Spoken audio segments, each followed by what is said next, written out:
Welcome to Olga news. ప్రస్తుతం భారతదేశ రాజకీయాల్లో ఒక చర్చ తీవ్రతరమైంది. అదేంటంటే ఇందిరాగాంధీ వర్సెస్ నరేంద్ర మోడీ. ఇద్దరిలో ఎవరు గొప్ప? నిజానికి ఇద్దరు దేశ చరిత్రలో గొప్ప స్థానంలో నిలబడి ఇండియా స్థితిగతులను మార్చిన వ్యక్తులు. విభిన్న సందర్భాల్లో విభిన్న సవాళ్లను ఎదుర్కొన్న నాయకులు. అయితే పాకిస్తాన్ సీజ్ ఫైర్ నేపథ్యంలో ప్రధాని నరేంద్ర మోడీపై తీవ్ర స్థాయిలో విమర్శలు వస్తున్నాయి. అంతేకాకుండా ఇందిరాగాంధీ అయితే ఇలాంటి నిర్ణయం తీసుకునేది కాదని అంటున్నారు. దీనికి కారణం ఇందిరాగాంధీ 1971 యుద్ధంలో ఆమె నాయకత్వం, నిర్ణయాత్మకమైన చర్యలే కారణం అంటున్నారు. ఈ సందర్భంగా ఇందిరాగాంధీ ఆ యుద్ధం సమయంలో ఏం చేసింది అనేది ఇప్పుడు చూద్దాం. అలాగే మోడీ ఏం చేశాడో చూద్దాం. ఆ తర్వాత ఎవరు గొప్ప అనేది తేల్చేద్దాం.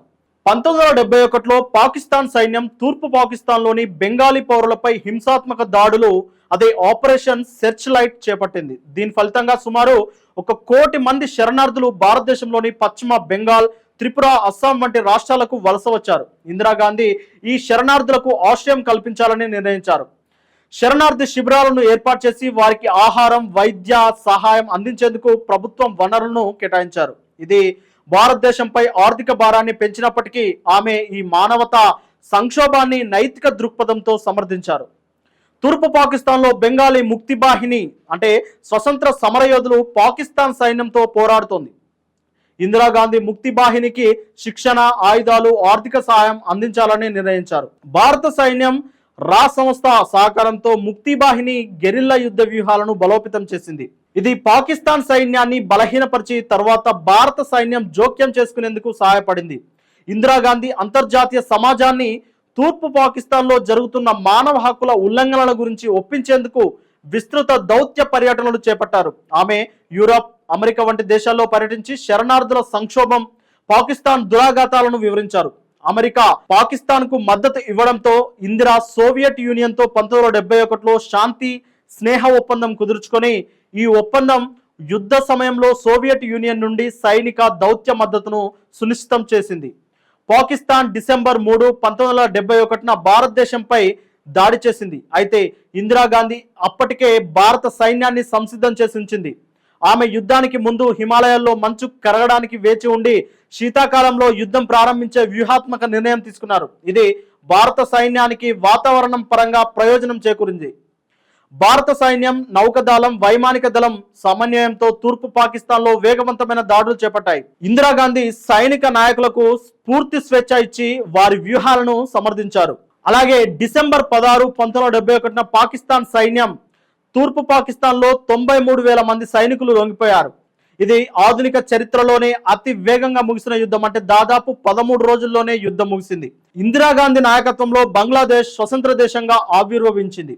ఆమె ఈ విజయాన్ని భారతదేశ ఐక్యత, సైనిక శక్తికి చిహ్నంగా ప్రచారం చేశారు. ఇందిరాగాంధీ 1971 యుద్ధ సమయంలో నిర్ణయాత్మకంగా, ధైర్యంగా వ్యవహరించారు. ఆమె దౌత్యం, సైనిక వ్యూహం, మానవతా విధానాలు బంగ్లాదేశ్ స్వాతంత్రానికి, అలాగే భారతదేశ విజయానికి దోహదపడ్డాయి.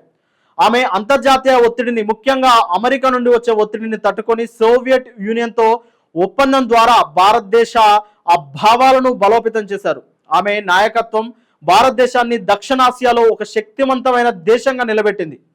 అయితే నరేంద్ర మోడీ నాయకత్వం అందుకు తక్కువేం కాదు. ఆర్థిక సంస్కరణలు, digital India, make in India వంటి అంశాల్లో నరేంద్ర మోడీ ముఖ్యంగా దృష్టి సారించారు. అలాగే ఆయన సైనిక చర్యల విషయంలో కూడా గతంలో చూసుకున్నాము. Uri surgical strike, Balakot air strike కూడా అందుకు నిదర్శనం. అయితే ఇందిరాగాంధీ 1971 యుద్ధంలో ఒక స్వతంత్ర దేశ ఆవిర్భావానికి దోహదపడేందుకు ఆమె నాయకత్వం చారిత్రక దృష్ట్యా అసాధారణంగా పరిగణించబడుతుంది. మోడీ హయాంలో భారతదేశం ఆర్థికంగా, అంతర్జాతీయంగా బలపడినప్పటికీ 1971 వంటి స్థాయి యుద్ధం లేదా భౌగోళిక మార్పులు జరగలేదు. కాబట్టి ఈ రెండు నాయకత్వాలను సందర్భాన్ని బట్టి మాత్రమే విశ్లేషించాలి.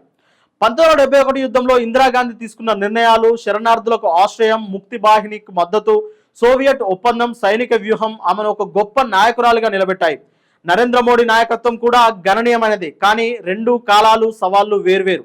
ఇదిలా ఉంటే ఇప్పుడు కూడా బెలూచిస్తాన్ తమకు తామే స్వతంత్ర దేశంగా ప్రకటించుకుంది. పాక్ తో యుద్ధం చేస్తుంది, భారత్ మద్దతు కోరుతుంది. ఇలాంటి సమయంలో మోడీ బెలూచిస్తాన్ కు మద్దతు ఇస్తే ఇందిరాగాంధీ చేపట్టిన చర్యలే రిపీట్ చేసినట్లు అవుతుంది. అలా కాదు, పాకిస్తాన్ అంతర్గత సమస్యలతో మనకి ఎందుకు అని ఊరుకుంటే అది మోడీ వ్యూహం అవుతుంది. ఇదిలా ఉంటే పీఓకే ఎవరు పరిపాలిస్తున్నప్పుడు పాక్ ఆక్రమించుకుంది, ముంబై దాడులు ఎవరు పాలిస్తున్నప్పుడు అయ్యాయి అనే మరో రాజకీయ కోణాలు కూడా బయటకు వస్తున్నాయి. అయితే ఇద్దరు ప్రధానులు దేశానికి రిప్రజెంటేటివ్గా ఉన్నారు.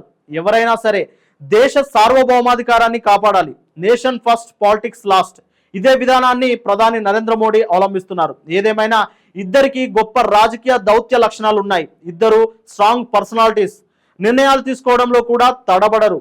ప్రధాని స్థానంలో ఉన్న వ్యక్తుల గొప్ప కన్నా భారత రాజ్యాంగం కల్పించిన విశేష అధికారాలు కలిగి ఉన్న ప్రధానమంత్రి పదవి గొప్ప అని రాజకీయ విశ్లేషకులు భావిస్తున్నారు.